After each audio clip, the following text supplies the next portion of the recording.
But this story for sure, a Texas teenager sharing a deeply personal story tonight of dying, seeing Jesus, and then coming back to life. And he is describing what he saw and heard during those minutes without oxygen.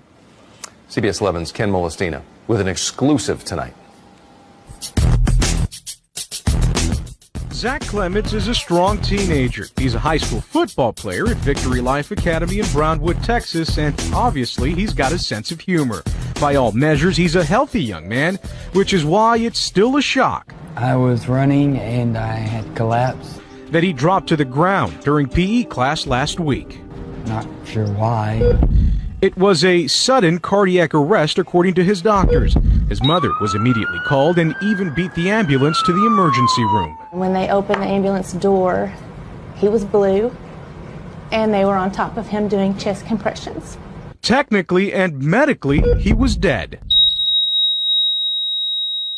And they said that I was without a heartbeat for 20 minutes. And just as hospital staff were ready to make it official, they got a pulse.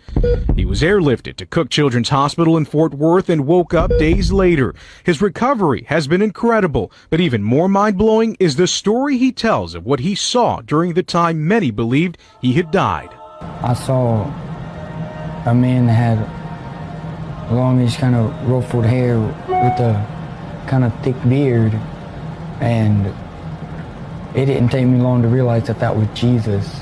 He's describing what his family is convinced was a near-death miracle. I went up to him and he put his hand on my shoulder and told me that everything would be all right and not to worry. I was just calm and just at peace. The cynics out there will say, seen too many movies. And for him to wake up and tell us something that he experienced like that, it's just, I mean, you can't explain it. It's not humanly possible to explain it. Billy Clements is the teen's father. He says accepting his son's experience as a miracle is the only thing that makes sense. And that's what we're standing on. That was a rhema word from God that we got, and we're going to hold on to that. Do you think this is something that might strengthen your faith? It is. I heard angels singing in the background. It may be a medical mystery for the doctors, but for this family, there's no question it was divine intervention. I'm just glad he decided to let me have my baby back. In Fort Worth, Ken Molestina, CBS 11 News. 20 minutes, wrap your head around that. It's so tough to wrap your head around. Wow.